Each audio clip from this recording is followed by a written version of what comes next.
Le roman de Charette, c'est le titre du dernier ouvrage écrit par Philippe de Villiers qui était récemment à Luçon en séance de dédicace. Ce livre retrace la vie de Charette et permet surtout de mettre en lumière cette partie de lui que l'on connaît moins, sa vie en Bretagne comme marin.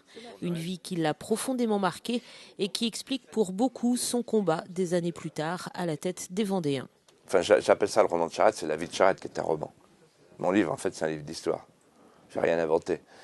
Mais ce que j'ai découvert, c'est un petit breton, timide, mangé de timidité, qu'on appelle le hérisson, le petit hérisson, et qui, à Brest, au contact de Chateaubriand, de Lascaz, de Bobril, de Montcalm, enfin tous les grands noms de la marine, Bayard, etc., va dominer sa timidité et va dominer sa peur. Et en fait, c'est l'accumulation des épreuves du Charette marin qui va préparer un jeune homme intrépide qu'on va retrouver dans la deuxième partie lorsqu'il va revenir en Vendée.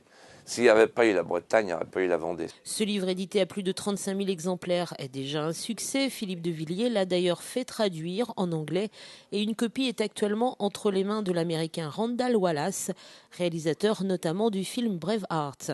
Et c'est bien le rêve secret de Philippe de Villiers, voir porter son ouvrage sur grand écran. En tout cas, le public était nombreux ce samedi dans la librairie luçonnaise et pas seulement des politiques. Il est vrai qu'en règle générale, le public est friand de ces rencontres avec les auteurs. Nous essayons chaque année d'avoir des animations dans la période de Noël. Il s'est trouvé que ça coïncidait avec la sortie du livre de M. de Villiers.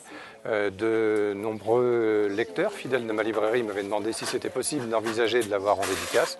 Donc il n'y avait pas de raison. Alors j'ai contacté son attaché de presse et il s'est trouvé qu'il y avait une date de libre, ce qui nous convenait parfaitement puisque ça tombait un samedi. Voilà, ça s'est monté comme ça.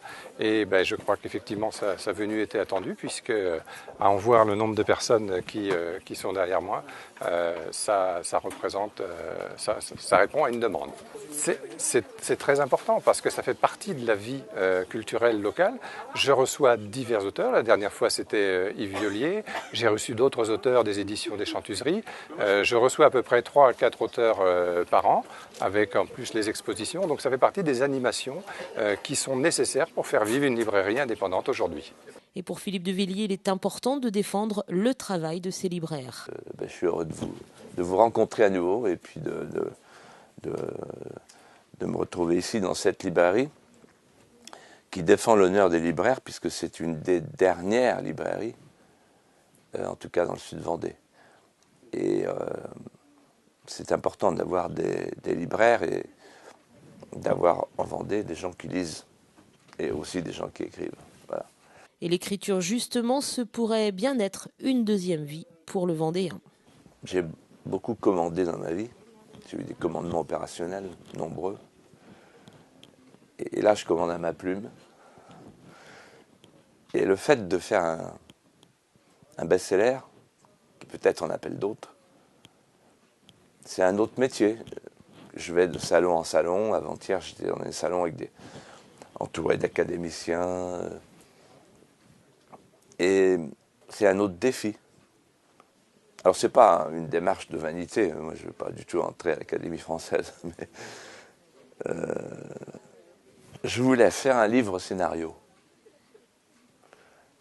Si vous voulez, dans ma vie, depuis ma plus tendre enfance, j'ai dit à mon père, moi, je veux me battre pour la Vendée. C'était quand j'avais 6-7 ans, on disait les ventres à choux, les bouffeurs de mojettes, les ruraux profonds, etc.